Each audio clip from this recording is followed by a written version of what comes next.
Good evening, everybody. I hope you can hear me okay. If you can't, please put something in the chat so that we can address that. My name is Jake Friedman, and I have the great privilege this evening of serving as the Senior Coordinator at the Virginia G. Piper Center for Creative Writing at Arizona State University.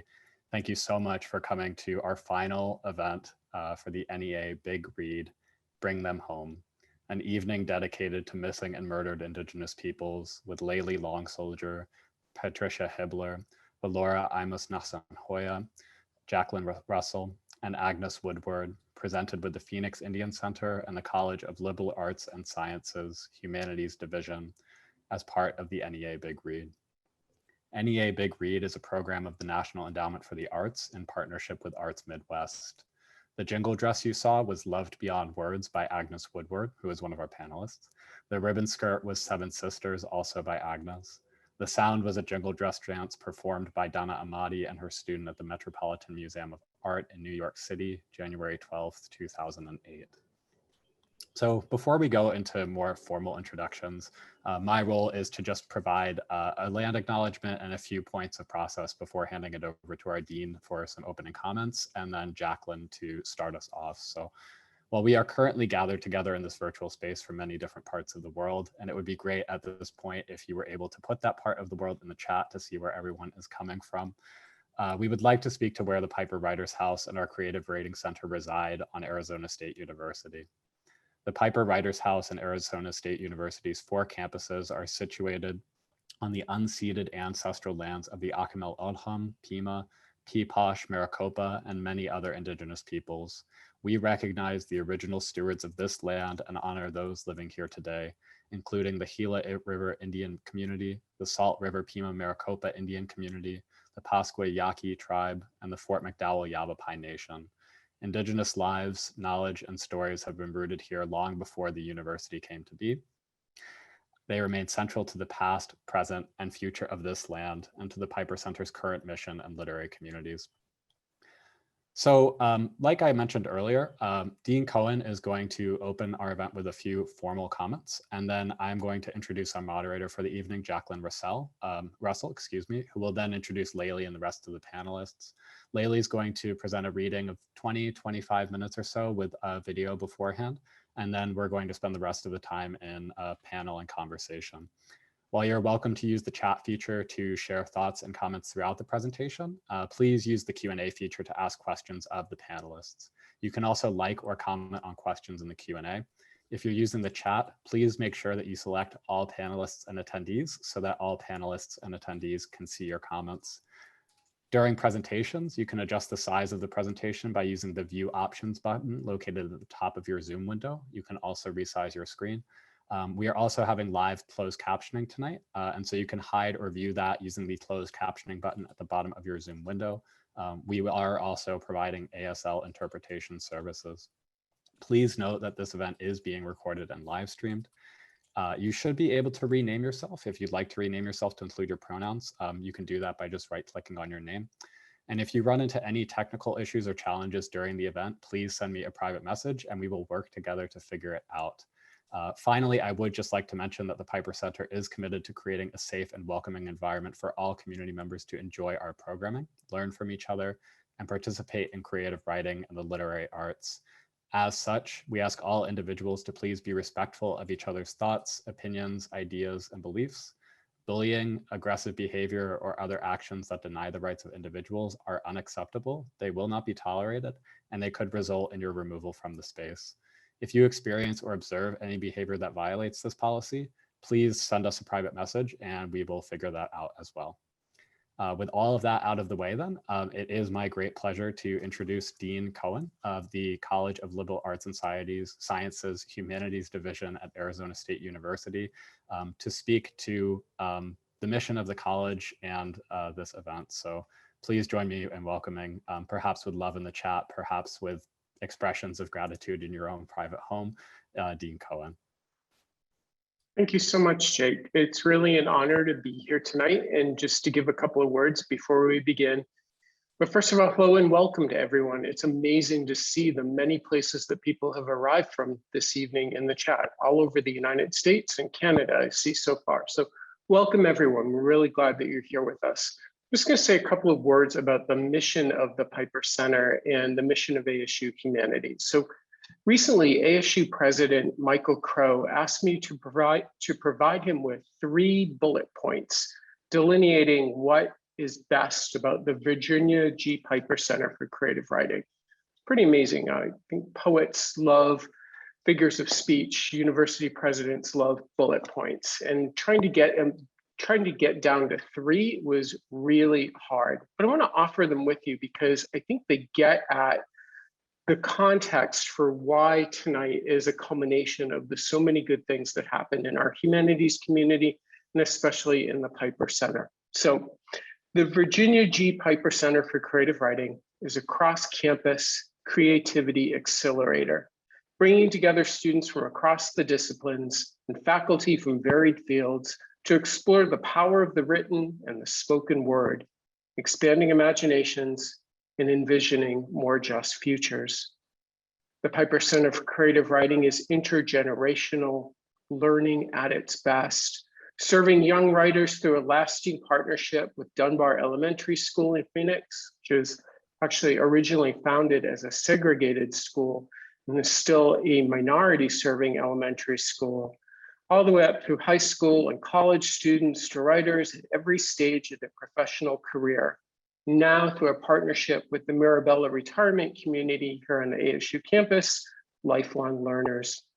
The center ensures that everyone knows they have within them the power to change the world with words. And finally, the Piper Center for Creative Writing is the university's charter of inclusion in action, focusing much of its energy on those who have too often not been invited into writerly communities: gay, lesbian, and queer at-risk youth, bilingual writers from varied backgrounds, Latino, Black, and Indigenous writers whose voices have in the past been silenced rather than amplified. The center serves our community capaciously and inclusively. This is ASU Humanities at its best.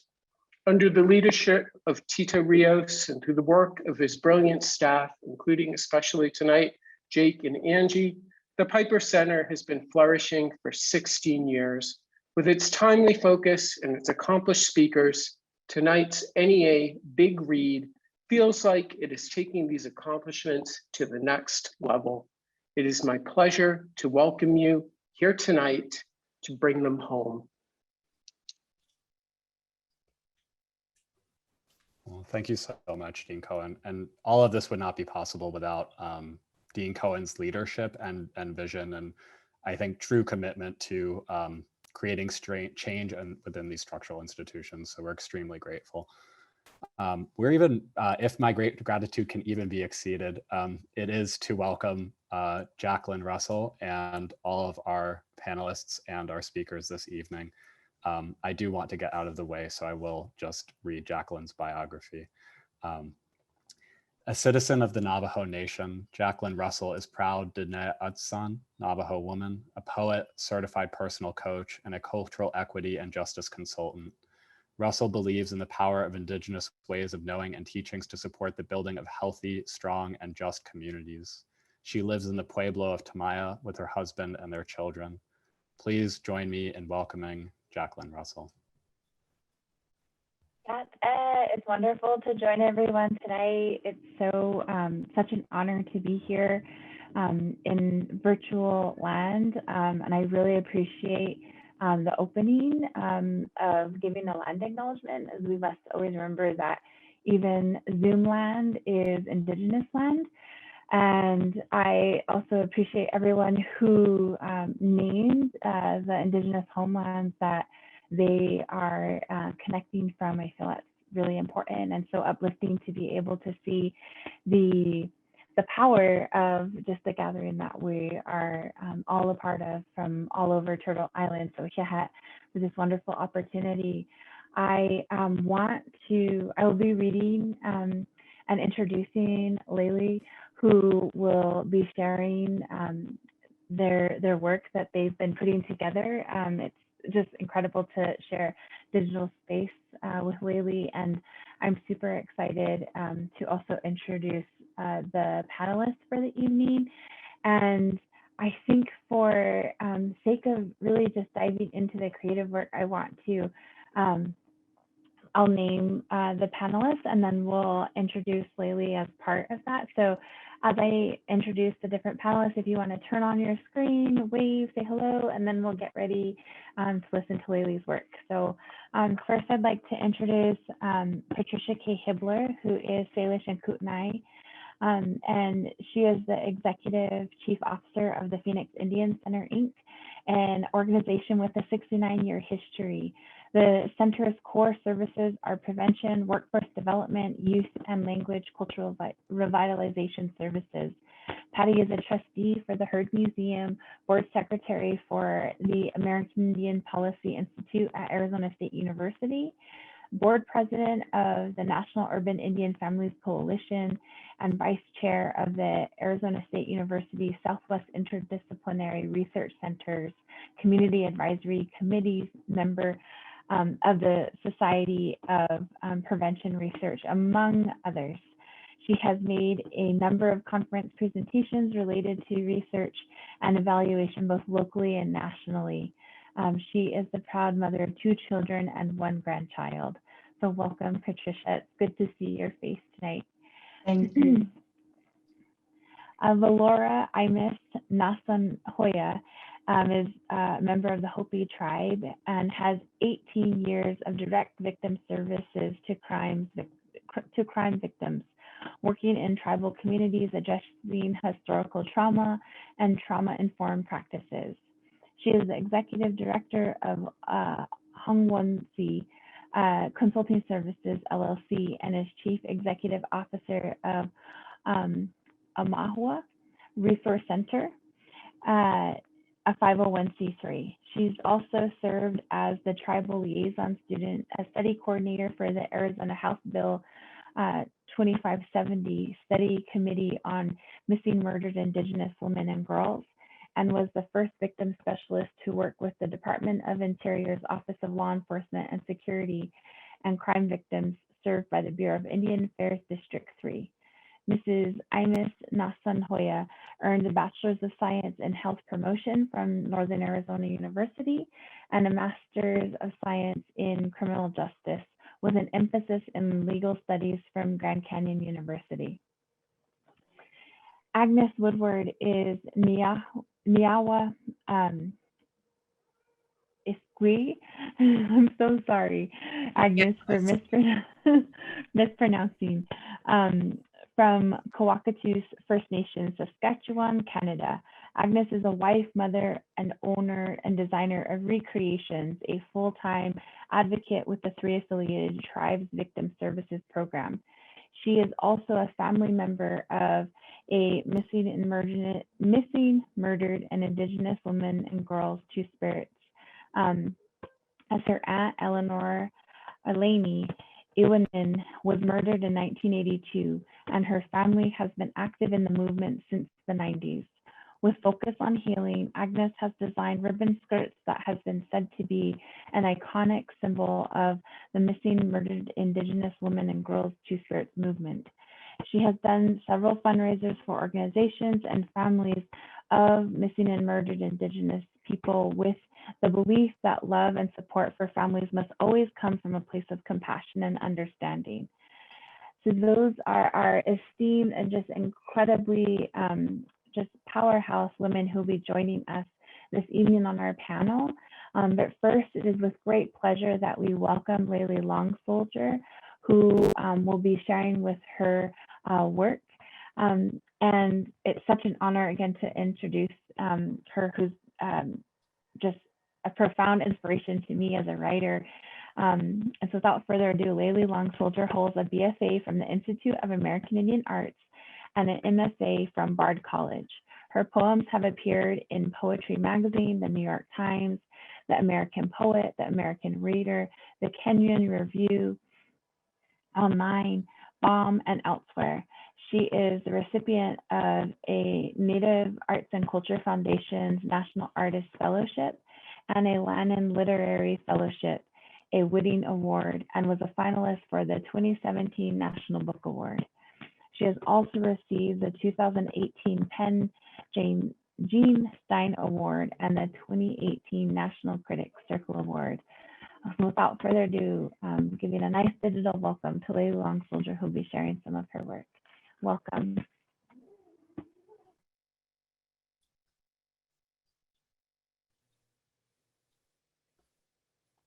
Hi, hi, good evening. Can you hear me? I hope so. Yes, okay. Yes. Okay. Thank you so much, Jaclyn, and thank you, Jake, for arranging this evening. I'm so honored to be here, and I'm most grateful, especially to be able to share this evening with everyone here. And I think that's really the purpose. We're gathering to share our knowledge and our experience and discuss this issue at hand. I'm grateful. I'm sorry. Also, I want to apologize. I'm a little awkward on Zoom. So, but I'm going to start off the evening with, before we get into the panel, with a few pieces I've written this year, just for this event tonight. I actually wrote much more, but I selected 3 for tonight's presentation. But before we begin, I wanted to start the evening off with something called a Red Dress Special. And these specials are dedicated to our missing and murdered Indigenous women, which I think also extends to Indigenous people of all genders. So I think we're going to start with that, and then I'll move into the written work.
Thank you, Jake. Every time I see that video, I get a little emotional because I think that the point, excuse me if I'm emotional, but the point of our gathering this evening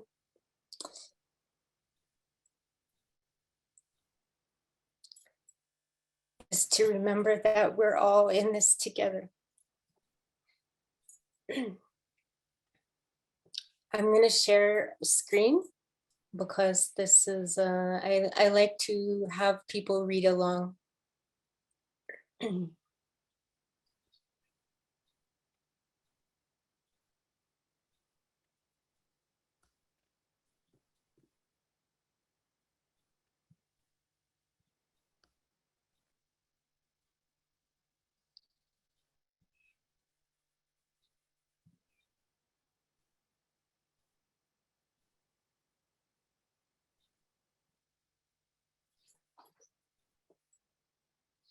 Here it is, an abandoned house. A house is not a commercial building. It shelters a family most often. Under the roof with the family, meals are cooked, and sometimes the cook doesn't watch the hot pan, and the fan above the stove flicks on automatically. Amid a clunky whir, the family cannot hear the TV clearly. How annoying. Burned bacon smoke seeps into couch pillows. There are unmade beds upstairs, dressers with undies and baseball shirts, shampoo bottles line the bathtub, strawberry scented suave, and so on. Long cursive strands of hair scribble on the bathroom counter. A hallway closet hides clutter no one cares about, but no one wants to let go of either. Like inflatable arm floats for the pool in summer, a broken vacuum, a Halloween princess costume, a stinky blanket. But in an abandoned house, there's none of this. There are only walls, bare ones at that, cupboards and shelves left to webs, grease, dust. Why do I wonder if there's carpet in the house where they found her? Was the carpet dirty and stained? I prefer to think now there was no carpet. It was an abandoned house in Texas, which is the second largest US state in square miles and the second largest state in population. Isn't that interesting? Texas is also approximately 1,100 miles away from her home state, more specifically, her tribal nation. They shipped her body home after they found her and filed a report. She was buried soon after. Her heartsick family, there. A fight flares up on social media between family members about who was with her last. How could this happen? How could you leave her? Back and forth comments snap at bullet speed. We watch this war from our phones. But this kind of fight comes directly from grief, the volatility.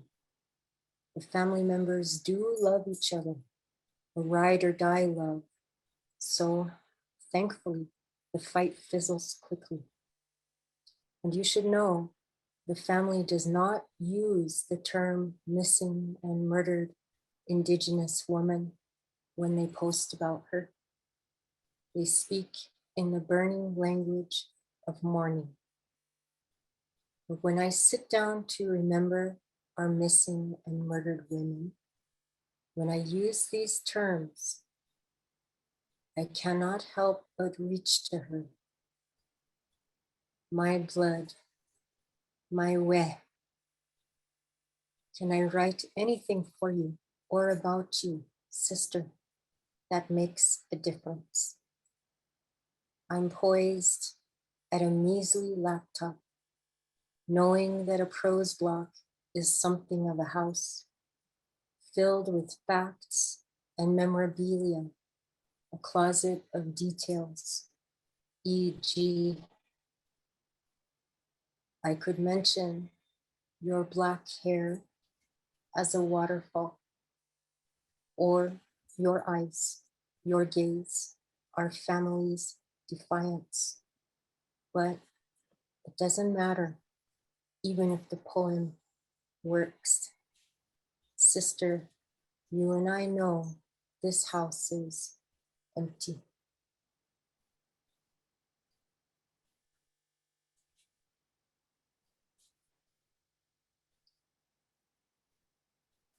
I'm going to share my second piece.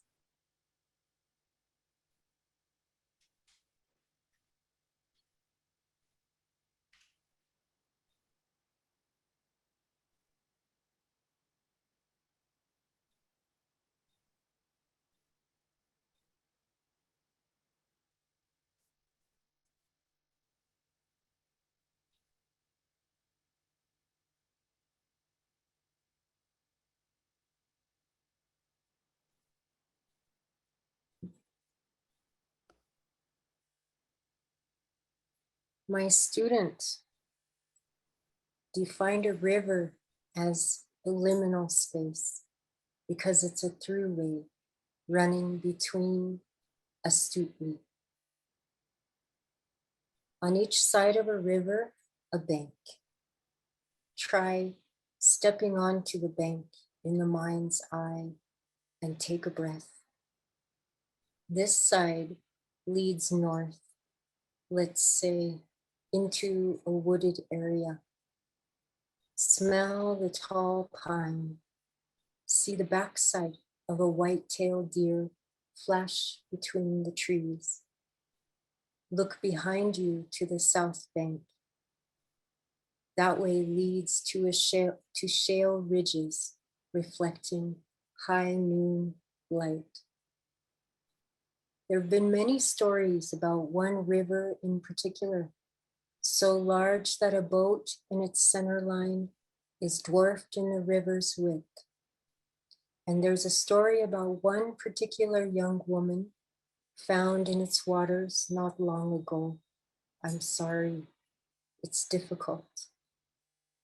But before discussing the particulars of this team and how our hearts broke at the storm, I want to linger at the river, where the bearded settlers put their paddles in, where they traveled masculine, one camp to another, where they charted and mapped, they panned for gold, where they led their soldiers down, where they built dams, mills, and refineries. Now they spew waste. Do you feel it as I do? How the tone bristles introducing these figures. In any case, this particular river crosses several national borders. That is to say, it crosses more than one northern national border besides US-Canadian, when we consider our tribal nations. Yet further, I know it's not necessary to discuss borders when we consider the land as living, is it? Rivers in the body are pathways of energy and nutrients, blood and water. A practitioner of Chinese medicine speaks to me about these rivers, noting how a map of the body's rivers mirror the energetic waterways through our land. I want to know more until she says, wait, I need to focus here, and puts her fingertips gently between vertebrae C4 and C5. It's sensitive when touched, though it's a hurt so constant I forget its presence. She inserts a needle into my skin to reconnect the rivers, leaves the room for 20 minutes. Soft music, my breath, I'm alone. I lie there thinking, and that becomes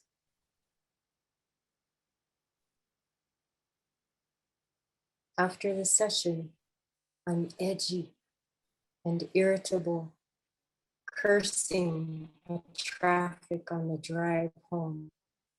So I assume this was what necessarily released. From the river came my pent anger. When I return home to work on the page, I'm lost.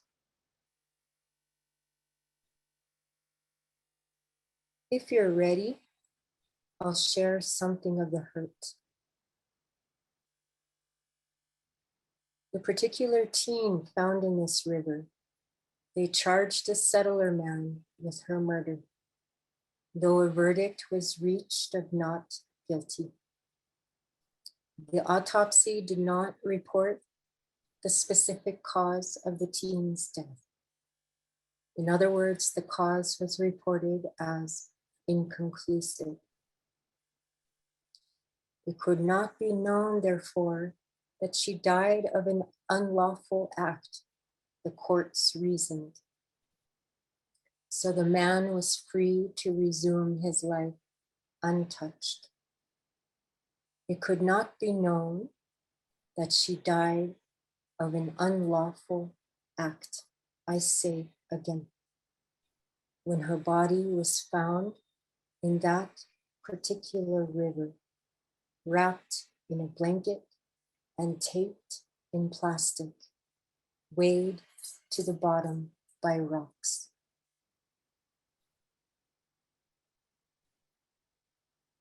When we don't want trash in the house, we cinch up the plastic bag and tote it outside to a bin near the sidewalk, another liminal space.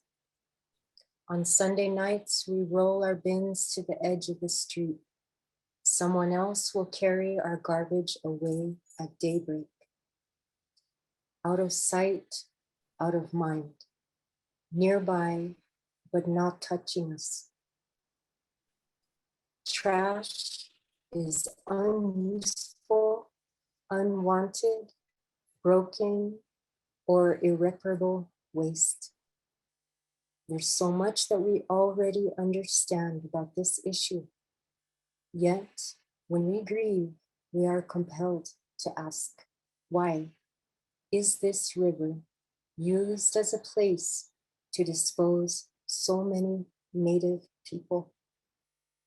So numerous that a group of Inuit dragged the bottom to search for bodies. Drop a paper wrapper into the water, watch it drift away from you, steady. Watch long enough, it rolls under, hidden from sight. To carry and wash, hide and absolve. A river does this for the human conscience.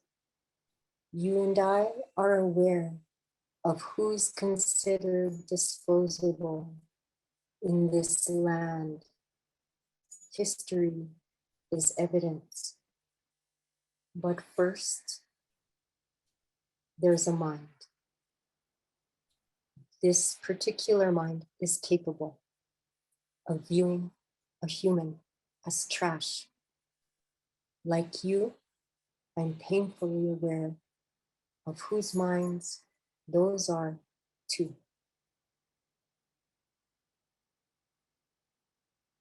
When I was a baby, My grandmother gave me a name that my father said translates into English as angel.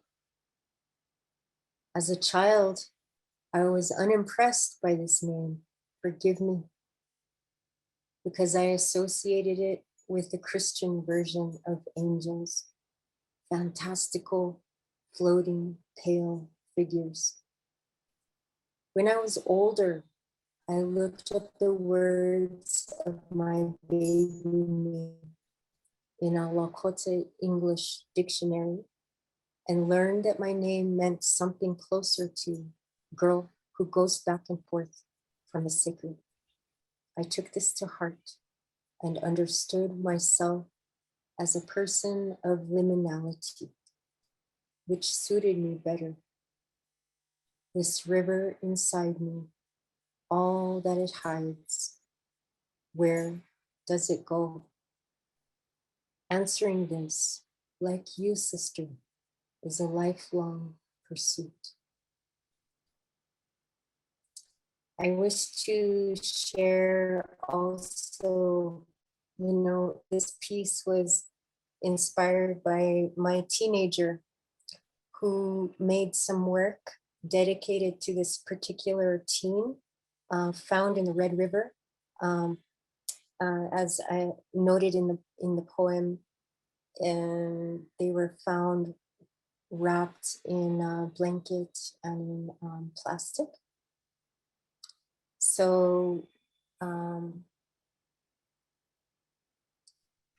when my kid was applying for art school, high school, the assignment was to take found materials and repurpose them. And so Chance was really moved by this story and took those materials and took the plastic bags and repurposed them into a dress. So this year, I just wanted to say I was actually inspired by their art. So what was interesting in the making of this piece is that a little hole appeared on accident when they were constructing it. But we said, let's not throw it away. Let's see what it looks like. And we put it on, and that hole was right in the heart, right where the heart should go. And so I looked over at the table, and Chance was sitting at the table with the cell phone, looking up the names of this teenager's family members. And on these little roses, they inscribed the names of all the family members.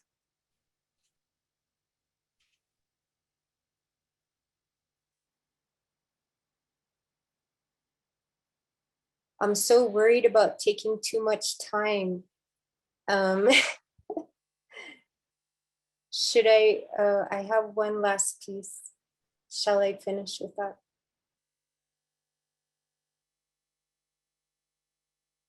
It says, please, yes, okay. Okay, I'll finish with this piece. Okay.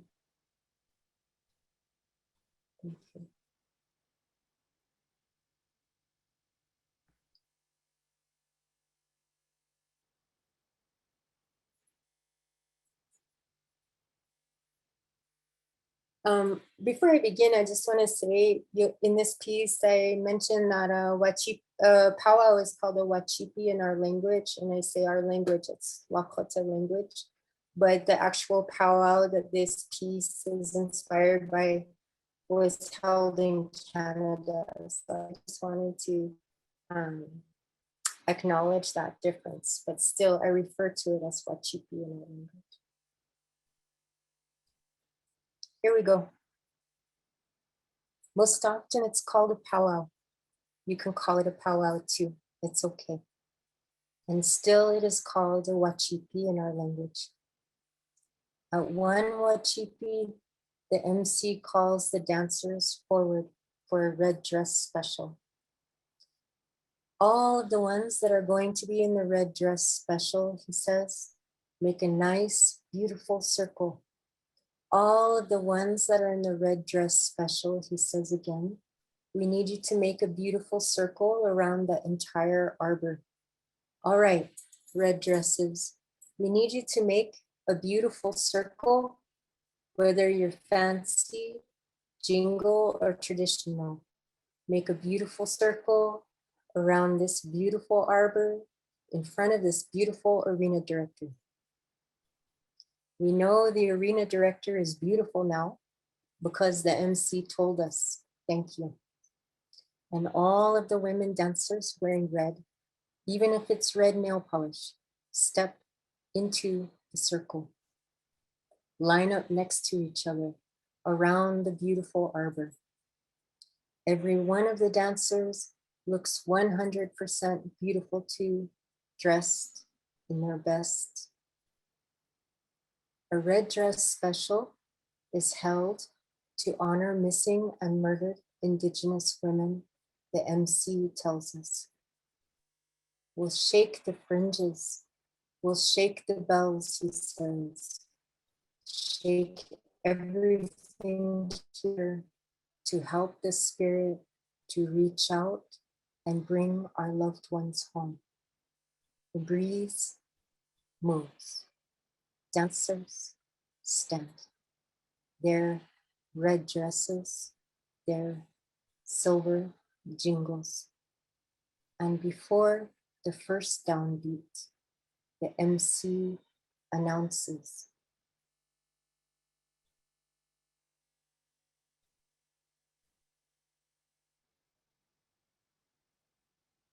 her name and identifiable features. A tattoo of someone's first name on the left side of her chest, perhaps her daughter's name. Her family name tattooed on the right side. 3 stars inked behind her left ear, a constellation. And on her left forearm, the words, each day is a gift. What can I say about each day is a gift except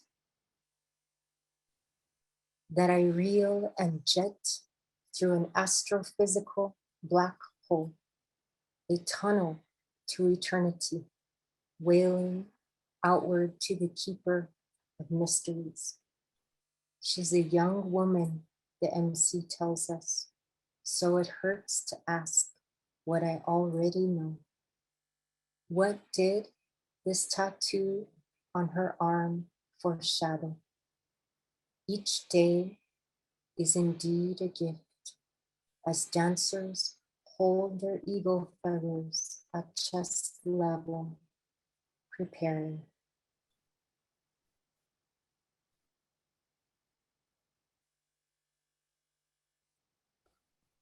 For their first steps. The sound of community chatter pops and bubbles in the background, and I remember that nobody comes to a Wachipi to wither. We all know someone that's missing. We know someone that's missing, the MC echoes. How do I write into this? Because look,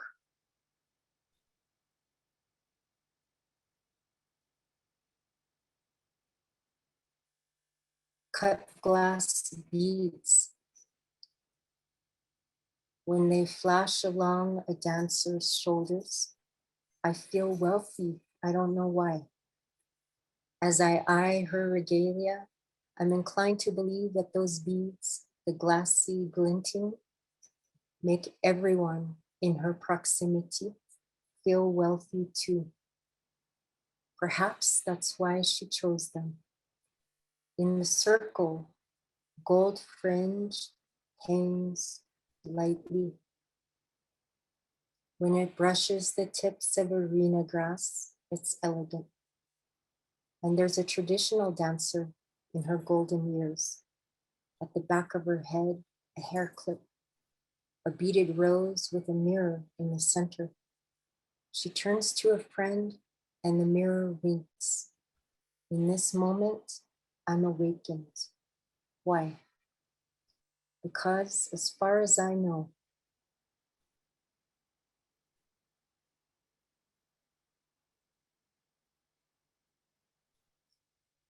nobody goes to a wachipi to think or write either. We go to feel. The wachipi is very old, held at various locations for various reasons. But you could say in essence, it's a gathering to renew relationships. People from nearby and faraway communities come together. Old friends, the elders, sit side by side. People run into classmates and cousins, faces we didn't realize we'd been so lonely for. Couples are made there too, sweet encounters. So families then are joined, you could say, and so on. My dad told me a little history about our wachipi, but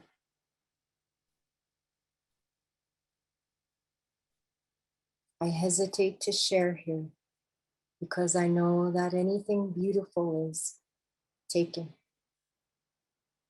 I know this because of the list. Among ourselves, however, we keep what we know, and no question, we collectively remember who's involved and there are many ways of taking. Knowing what we know, walking in this world, it's a permanent paper cut on the lip. The whole thing, really. Look at us, smiling with a little blood on the tongue. We wince and we cope. Yet, what comes from this kind of walk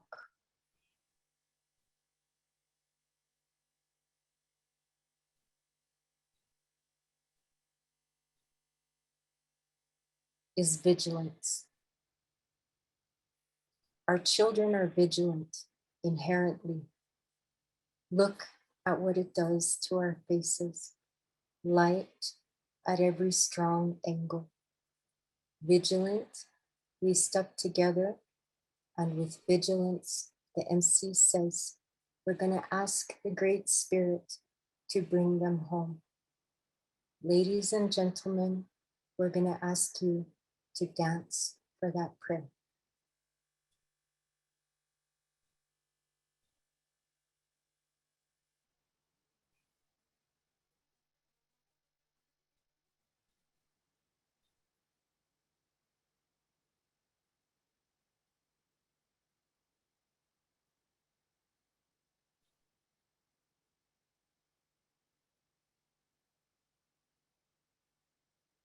Thank you.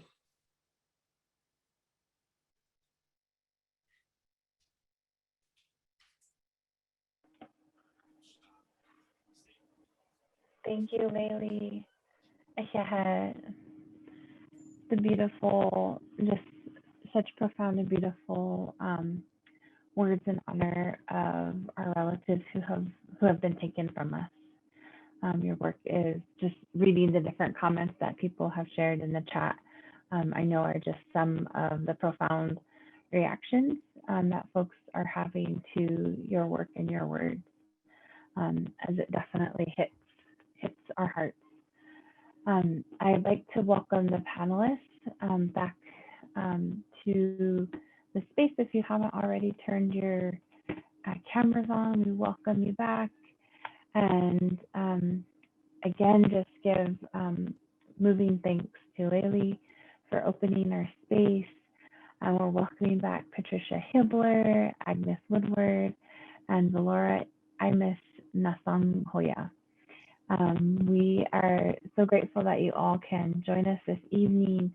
And I would love for the panelists that we haven't heard from, and even Layli, if you want to chime in too, just to begin by just sharing how you've come to this work and cause, because so many of you have spoke to the dedication of time that you give to this effort of really honoring, acknowledging, and finding justice for missing, murdered Indigenous women and girls and people in this work. And so I welcome maybe Agnes, if you could just share in a few minutes a little bit about how you've come to this work and how you're involved in this time today.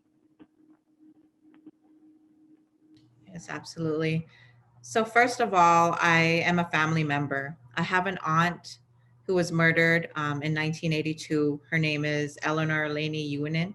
She is my mother's sister, and my family has really been a part of the movement and advocating. I was raised by parents who are activists, and so I've really been raised to have a strong sense of justice. I've been raised to always have a compassionate heart for my people. And with the first, with an experience, within this movement that my family has had for the last, more than 30 years of unanswered questions, of searching for justice, but also as part of, working with the national inquiry into MMIWG 2S Plus in Canada. I've really gained a strong perspective of how important it is to make sure that families' voices are always included, that they're always uplifted. And it's been, just from my family's work within the movement that's really brought me to want to be a part of, voicing that families first, aspect. And I've done that through using my art. And I believe that art is really important to healing, and it's really important to how we express ourselves and how we connect with each other. So that's just one of the ways that I've been able to do that. I have an aunt, Mona Woodward, who is like a founding matriarch within the movement. Back in the 90s, she and a small group of women, started standing on the streets in downtown east side of Vancouver, British Columbia. They held signs and they started searching for missing women themselves. They took action into their own hands, and they began searching for these women, and they started the first march in Vancouver, and that was in 1992.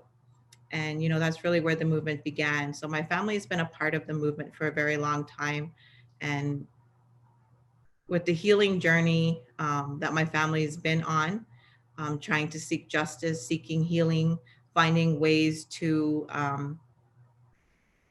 look at the story of what happened with my aunt and find ways to move forward, not just for ourselves, but for all people, all families within this movement.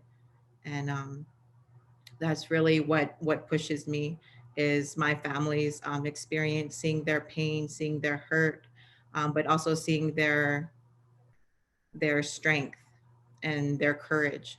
That's why I continue to do whatever I can, wherever I can, and however I can.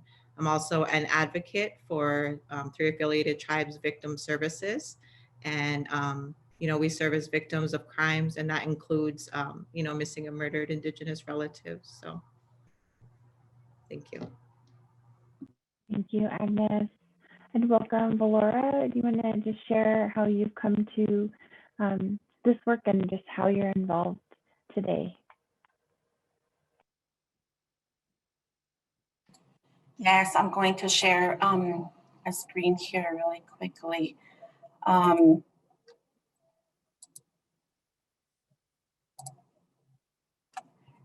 So how I came into this work and really got involved is the personal lived experiences of the first response to an intimate partner homicide and my husband's relative who was kidnapped and murdered.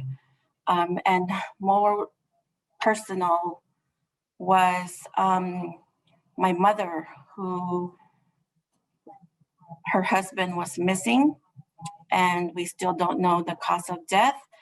And this still resonates with me every day.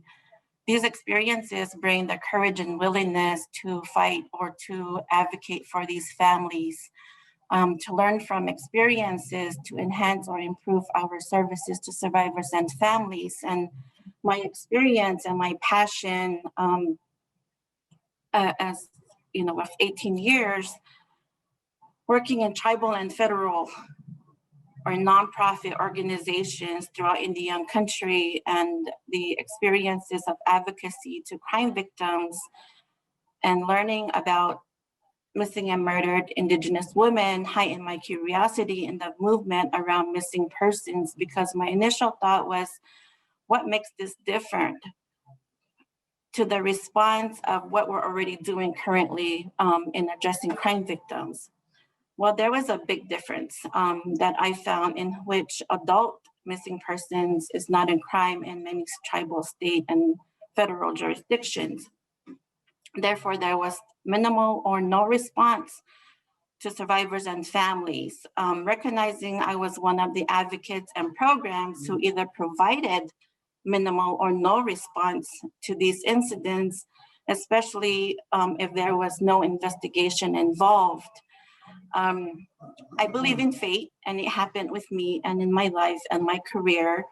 And it happened because it was meant that I develop a consulting firm to assist programs, tribes, organizations, families, survivors, victims of those who were either denied or provided minimum services. At Hunwensi is my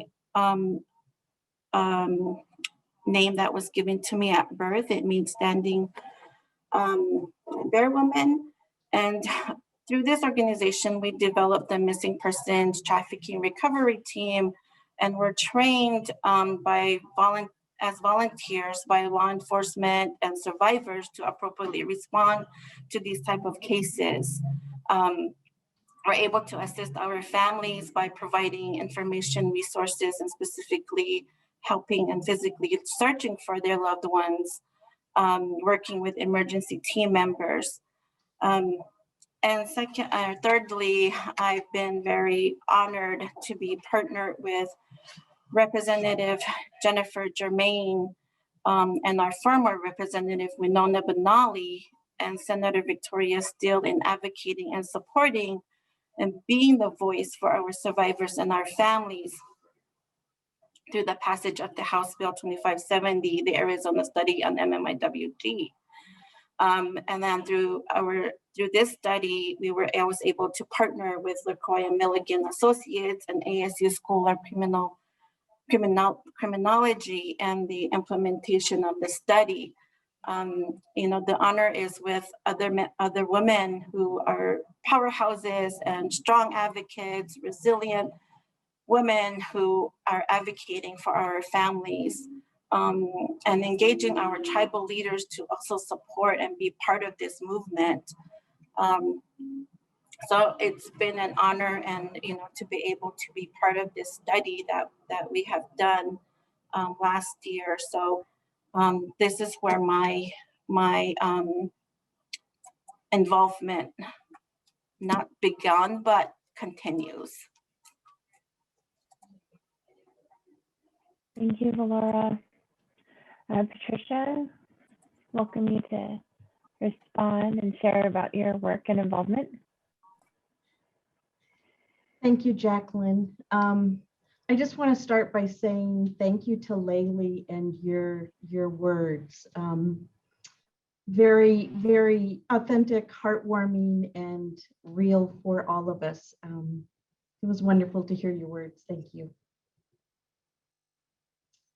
I have the honor of working with Valaura in several different ways here in the state of Arizona, and continue to be inspired and thankful for your work. And then Agnes, also for your work for being first responders in there when there is a tragic situation in our families. I come to this work much like both of you do, in that it's personal and it's also professional. So it's personal for me. I've had a cousin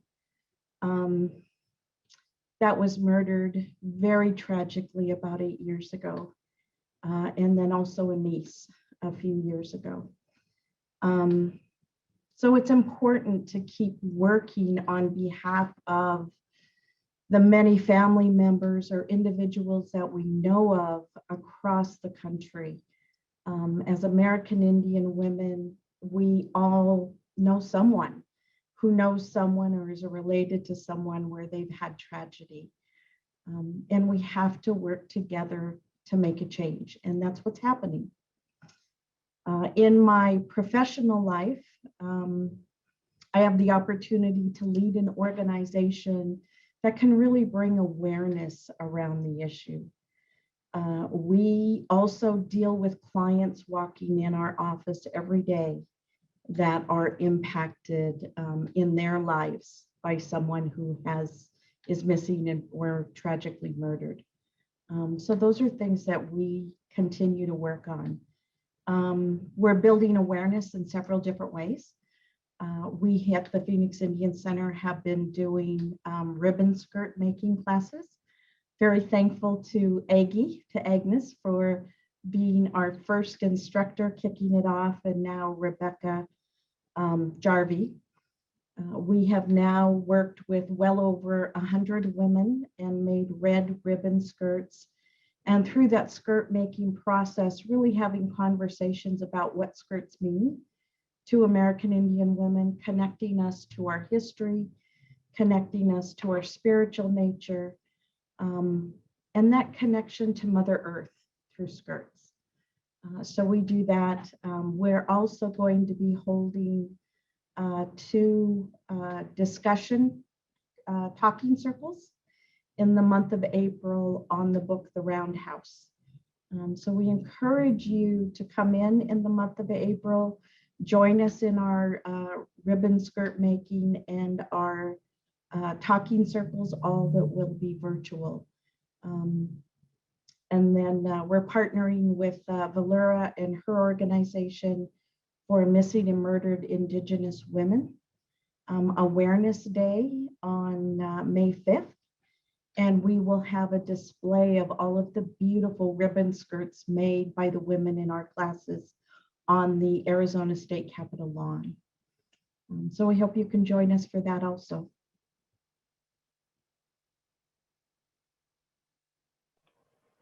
Thank you, Patricia. Layli, would you want to share a little bit about how you've come to be inspired and just like pull from the intertwining like your writing and the cause of MMIW and girls?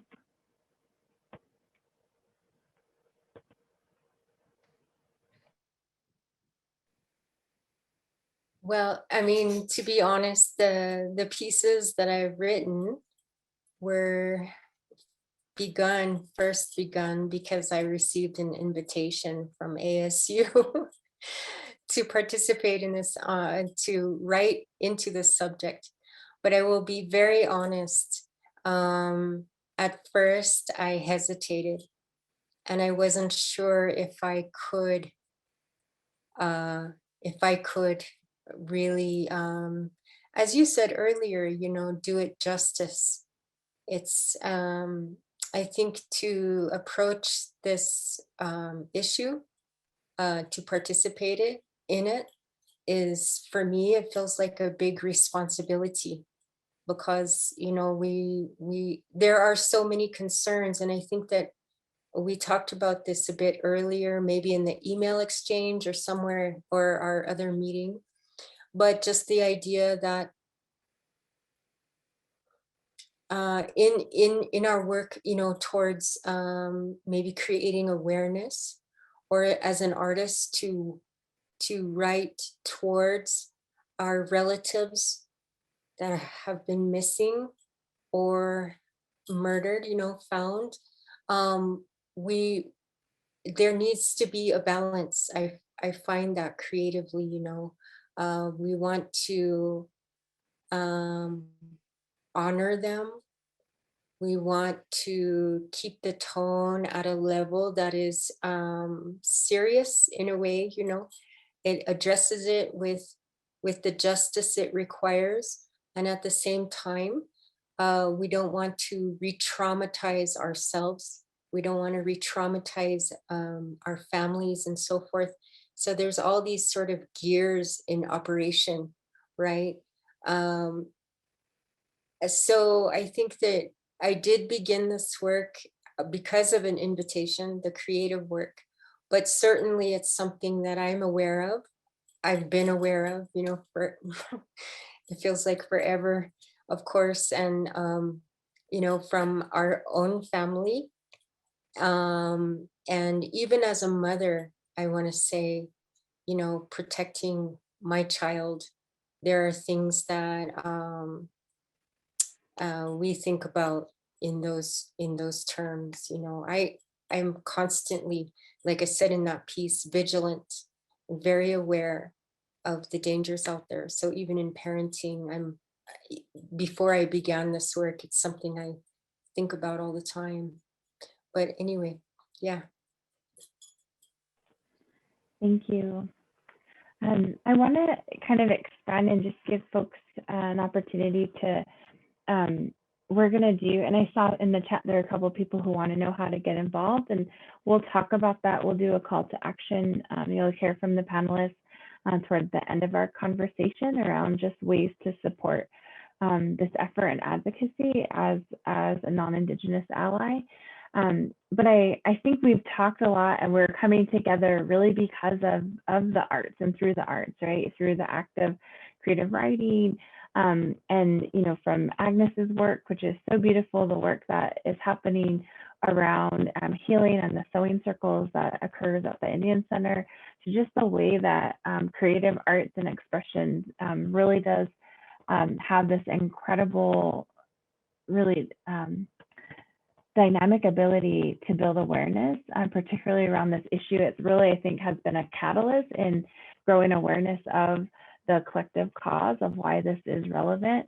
And so I'm just, curious if you can, share like why do you think that is? Like, why has it been so powerful in this? And how have you used your gifts toward that effort? And anyone can jump in.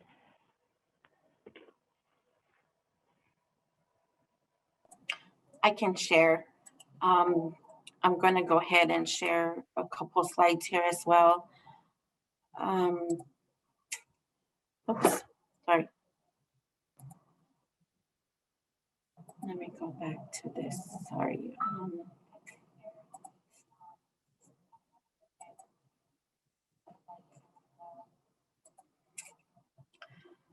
So creative art isn't my strong point, I guess. But through our organization, Honwensi, we've had to be creative in how we were going to bring awareness to this issue.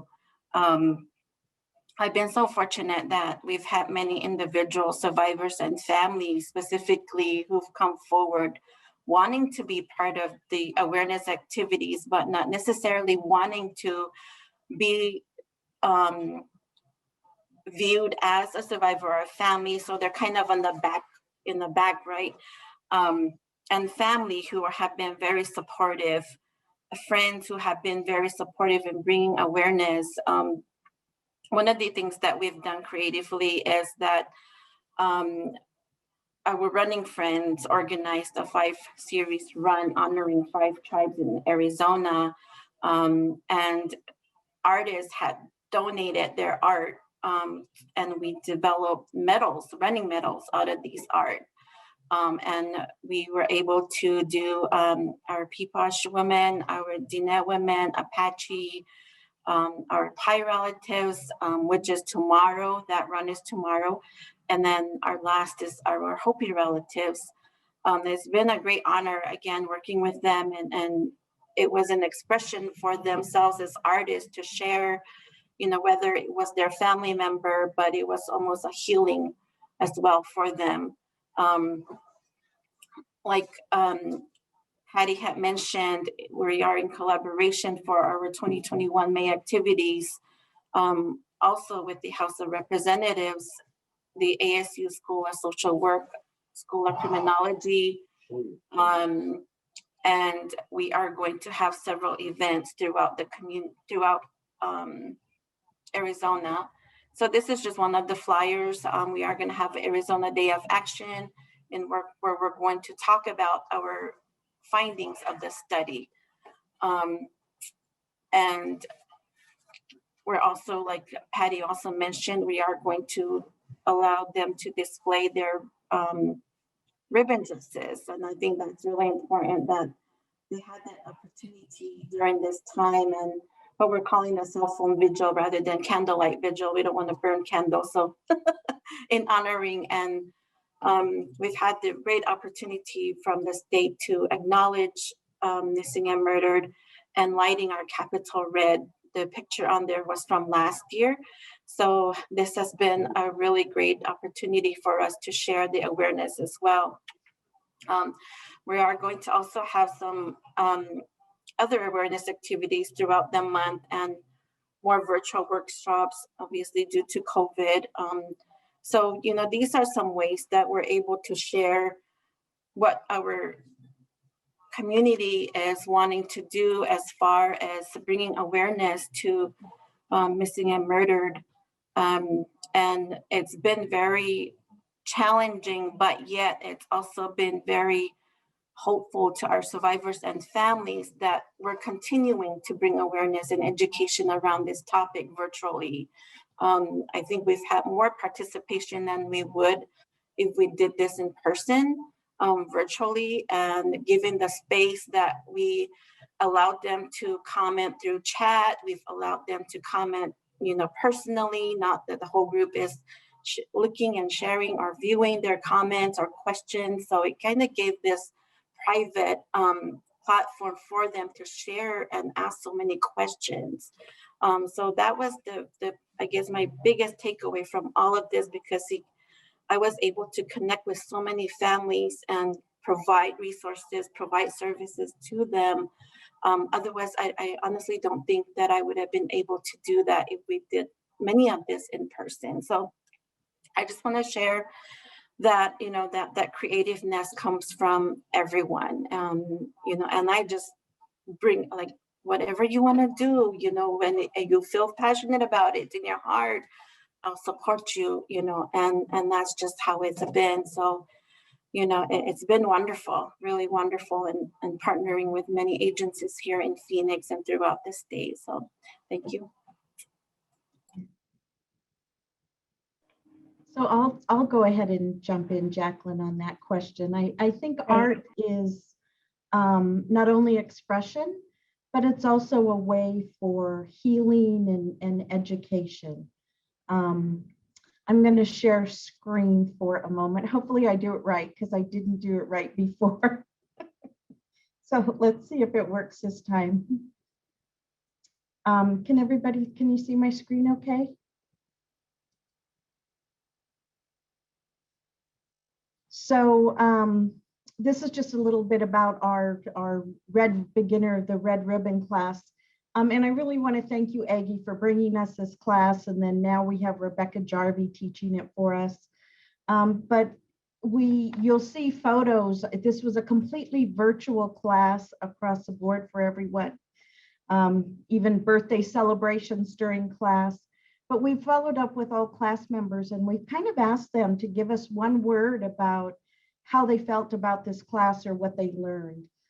Some of those words have been identity, proud, womanhood, survival, sacred, genocide. spiritual, political, history, connection, buckskin to cloth, strength, identity, and to show people that we're here today. We also have done a series of classes just with high school kids. And you'll see this gentleman as we've had two-spirit gentlemen come join us for this class. And then also a young man made a skirt for his sister. So it's really been quite meaningful to the participants. And many of them are living in the urban area and really being connected to who they are as an American Indian woman or person making that skirt. And really getting that connection with skirts and what it means to be connected to Mother Earth and reconnected to ceremony and reconnected to each other as women, along with being in support of missing and murdered Indigenous women and girls, because they all are making red ribbon skirts together. Agnes, I'm going to ask you if you want to add anything to that. She was a wonderful teacher, a wonderful facilitator, brought in guest speakers to every session to really bring forward that connection and that womanhood and spiritual nature to it. Yeah, absolutely. Oops, I'm going to actually try and share my screen. I just figured it'd be better if I just show, I'm not sure why it's not working. And I am not a crafty person. I used to sew when I was younger all the time. I made all kinds of wing dresses and ribbon skirts and even suits for work. But Aggie, your ribbon skirt class has gotten me back to sewing. And awesome. It is good for my heart. It's good for my soul. Thank you. I love hearing that. Thank you. Okay, I'm going to share my screen just to show some of my work. So this first slide is the 4 women standing with the ribbon skirts are my mother in the blue shirt and my 3 aunts. And I created this ribbon skirt in 2000 and I believe 17. It might have been 2018. But like I said, my mother was attending meetings and roundtable discussions, and she was a part of a lot of really important conversations leading up to the national inquiry. She was constantly in spaces with other family members, and she would tell me all these stories and how difficult it was. And she would talk more and more about my aunt who was murdered. And I really got to know so much about my aunt, you know, through their stories, and those have been difficult for them to share. And at the time, I was living in Indiana, and I just didn't know. It was really hard for me to not physically be next to my mom to support her. And I just thought that I could, you know, find a way to do that from where I was at. And for me, that was to create a ribbon skirt that not only brought her strength and comfort, but also was to honor my aunt, to honor her sister, to honor their lived experience as a family. And then once I posted that ribbon skirt, you know, I just had so many people reaching out wanting the same design. And I made it for each of my aunts first, and I gifted it to them. And the photo where we're all standing there with our fists in the air, and then the photo with them sitting was taken during the national inquiry when my family testified.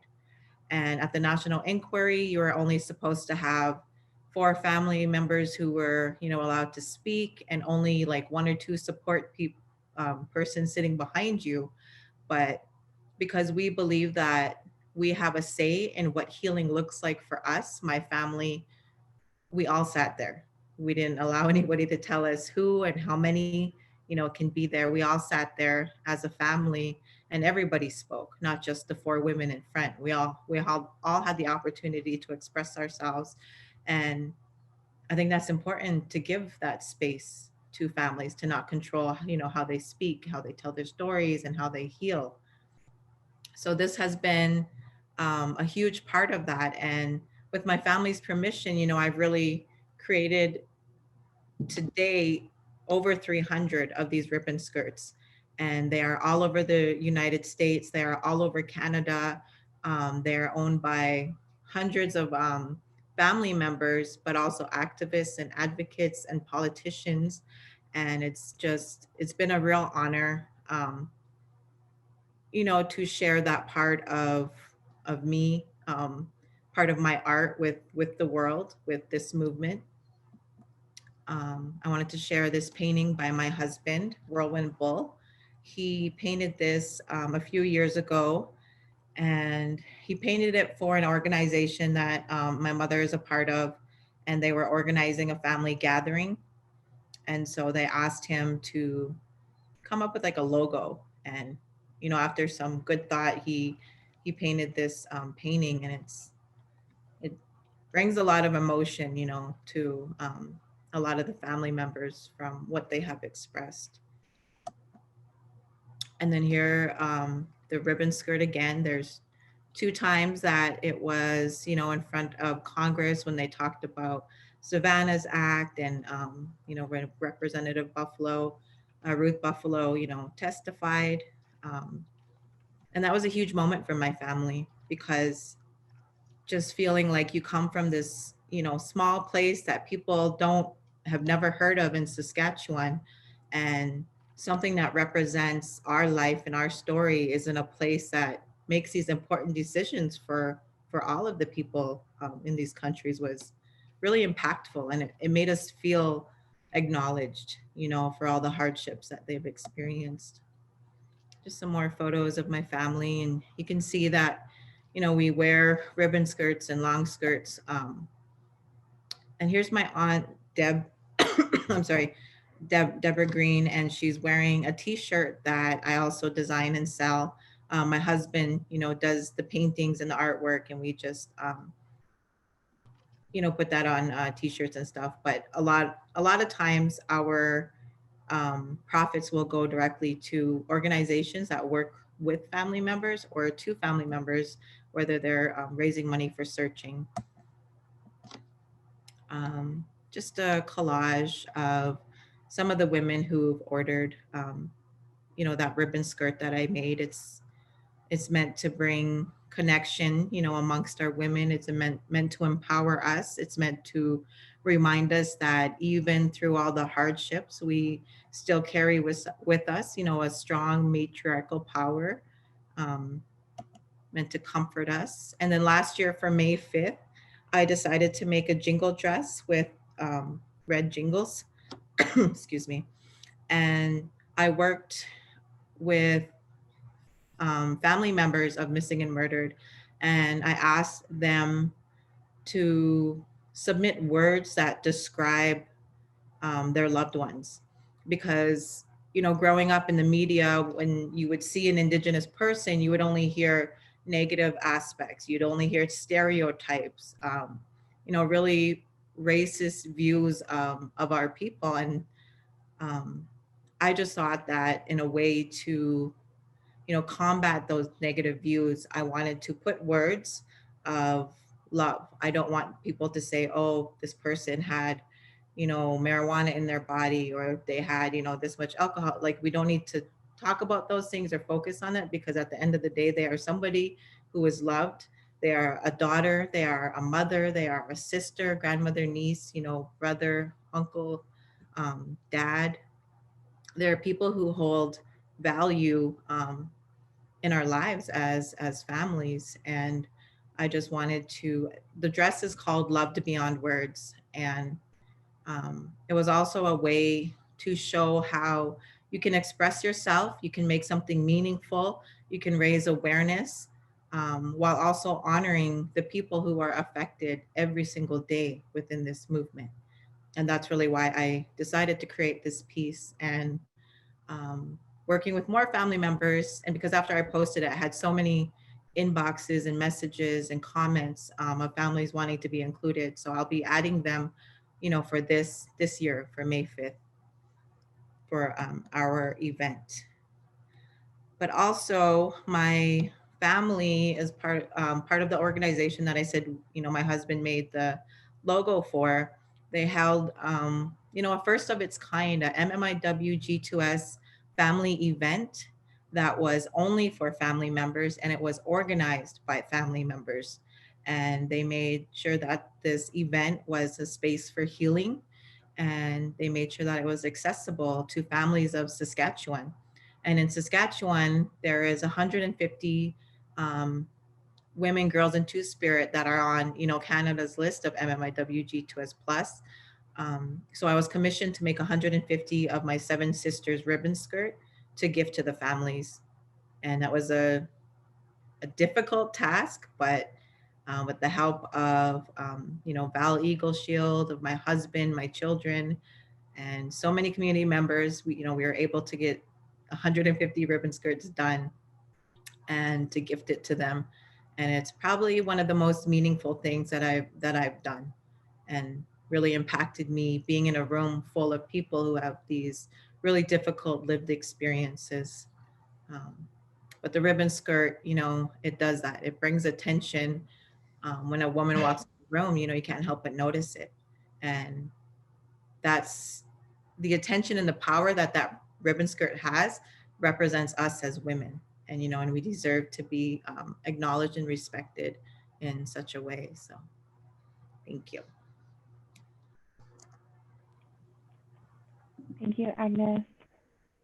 I want to just give acknowledgement that we are technically at time right now, but I want to, before we start to see folks log off, knowing that we're all in our homes with our families and loved ones, just wanting to be able to make sure that that the panelists really have a chance to give a call to action before we sign off for the evening, because there's such power around this effort. I mean, from hearing Layli's work to just the passion that each of our panelists brings to focusing on really working toward justice, and also just wanting to name the intersectionality that this particular issue has with regard to violence against women of color and people of color that we're seeing in our society as a whole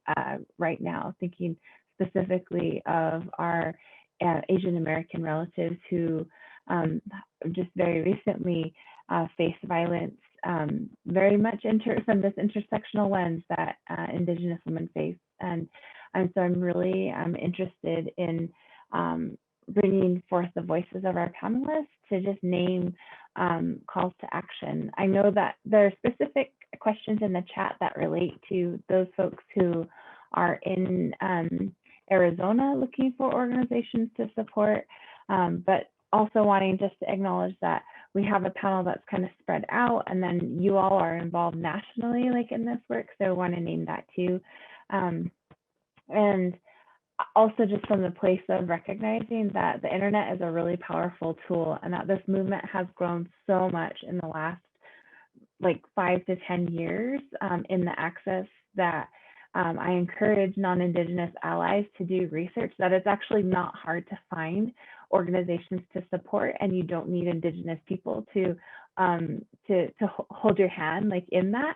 But there are a lot of organizations that are local to wherever you are to be able to give thanks and uplift. But I would love it if we maybe could start from call to action and naming some specific events that you all might be involved with May 5th, and maybe naming why May 5th is really important. So panelists, would you like to, it's a coin toss as to who wants to go first, and just giving kind of a call to action before we say goodnight to everyone.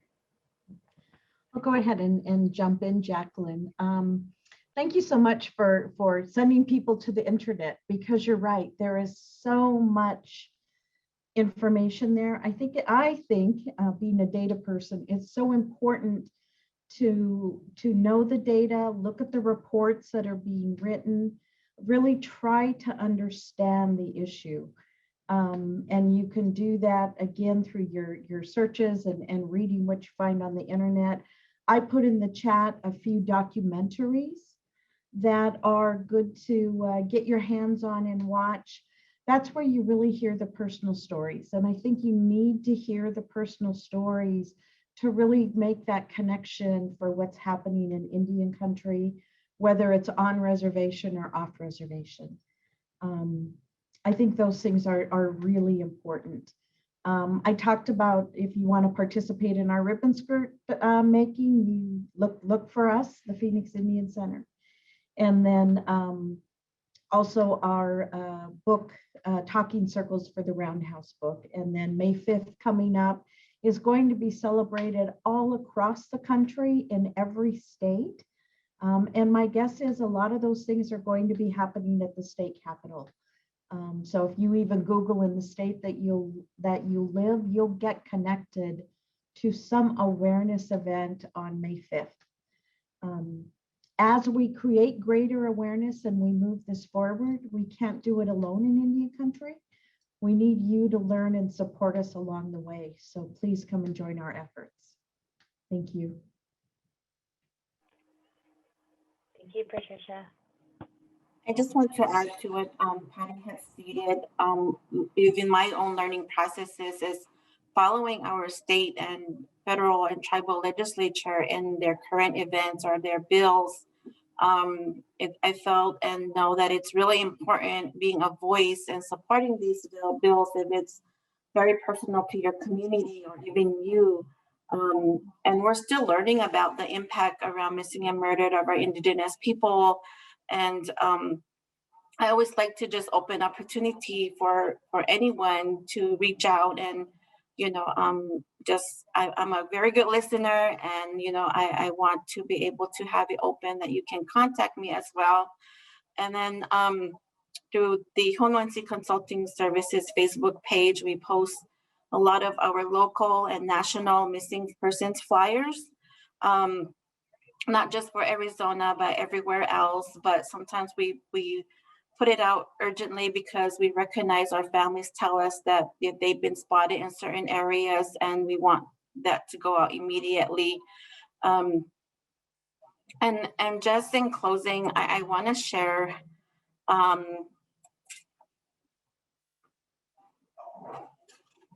oops, I didn't share that. Okay.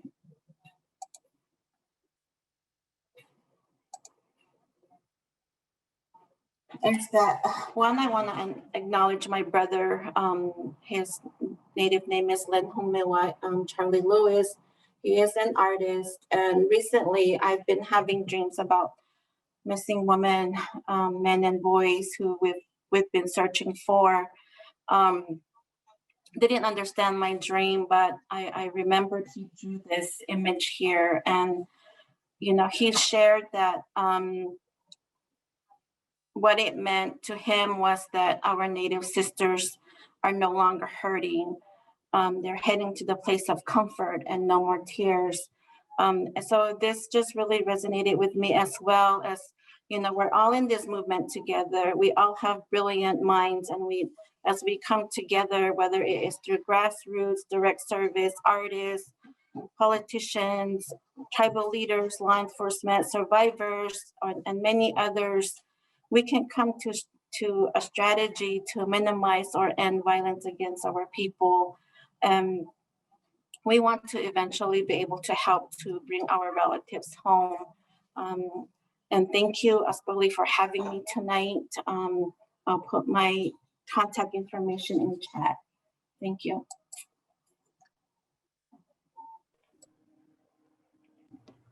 Thank you.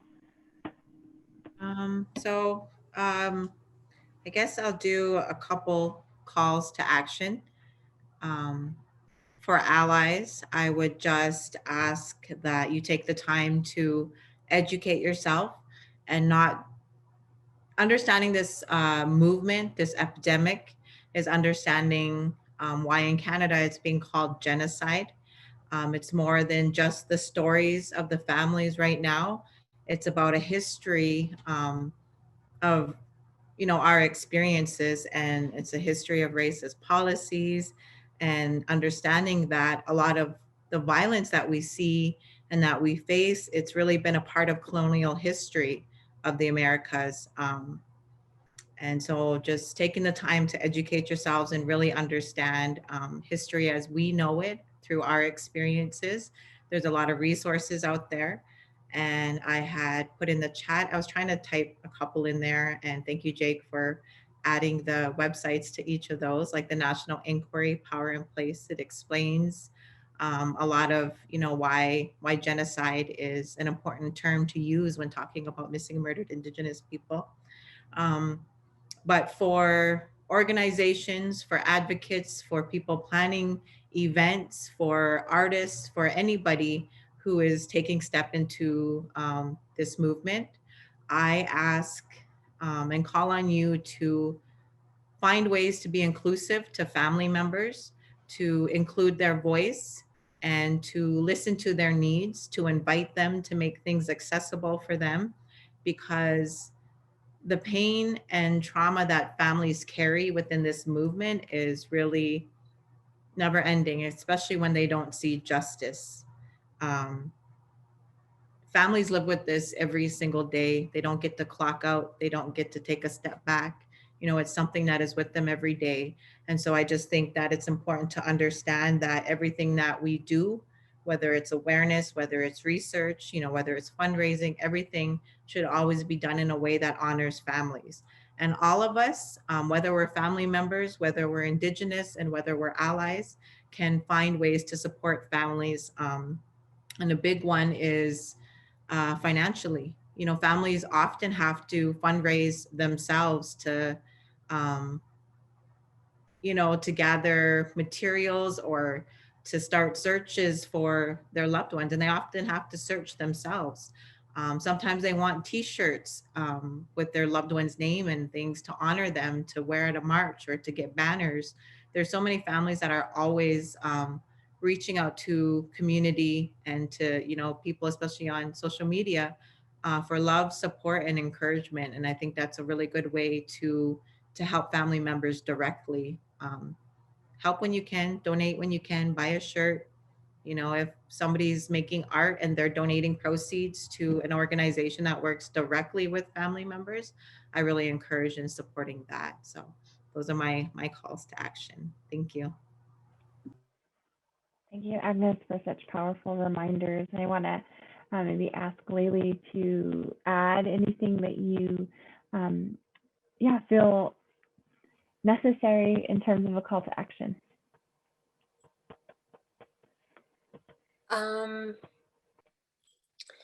One thing I was thinking about, this actually applies to, I'm responding to this call to action, but I'm also thinking about the previous question. So it's sort of combined, the idea of art, the role it plays in the community. And so one of the things I was thinking about is, like, for myself, I do visual work and I do written work. Sometimes it's very personal, but sometimes it is connected to larger issues in our family or in our community. But I have always seen myself as just like one person, and I see the arts as just one part of our community. But I think that what I hear over and over tonight is how connected we are. And so it's that we're working together in different ways. And so I think directly, for example, of our legislation and our policies.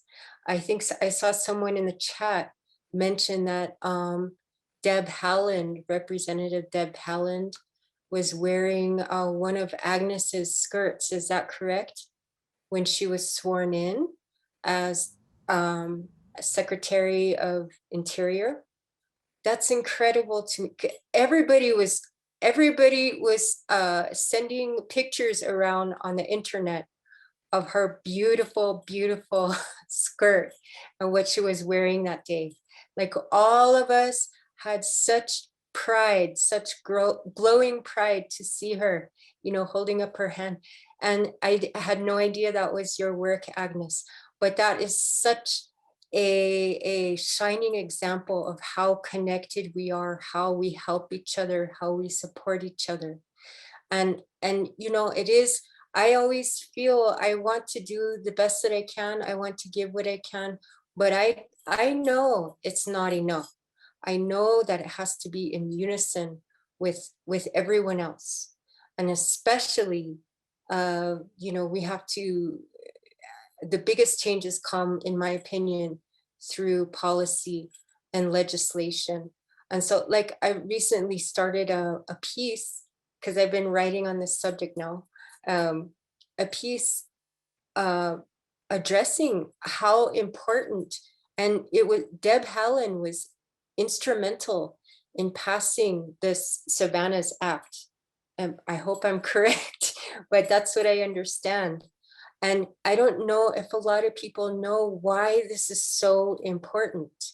I have been going back to our treaties. This is the very beginning of like agreements and our contact.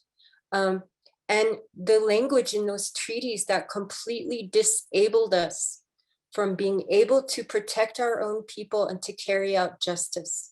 It's written right in there. If a bad man, you know, a white man does something bad to a Native person, the government will take care of it. Not our own governments, not our own people.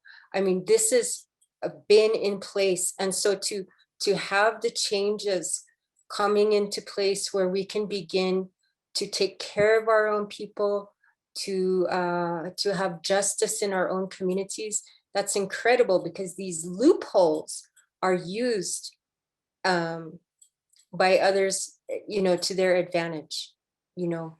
And so we are in a time of great change, but we're all doing this together through education, even just through comfort, you know, comfort with one another.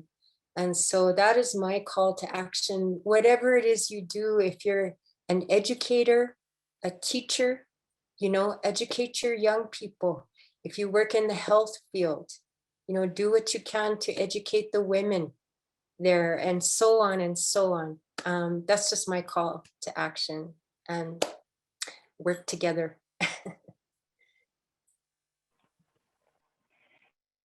Thank you so much, Layli, for your comments. And just there is so much to learn around this issue, especially for those who are coming into this fresh. I invite those that want to save, or maybe are trying to furiously write down the different things that are popping up in the chat, that there's an easy way to actually save the chat. And that's if you go to the 3 little ... buttons that are under the More menu in the chat. You can see that there's a handy drop down menu that says Save Chat, and that will save chat in the on your computer. That way, everything that you know has been mentioned, links and stuff, are able to take a look at that.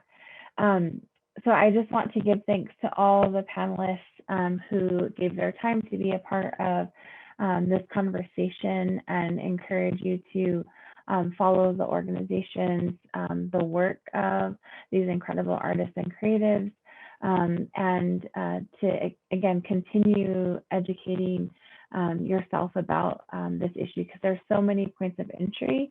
It is an intersectional you know, social issue that's facing our Indigenous communities. And so there are many, many ways to learn about and get involved and take action. And I encourage everyone to do so. And there are new things that even I learned in our conversation tonight that I'm looking forward to researching. So with all that to say, to the panelists, and to all the participants, for staying on with us this night and joining us on this Friday evening. It was really wonderful.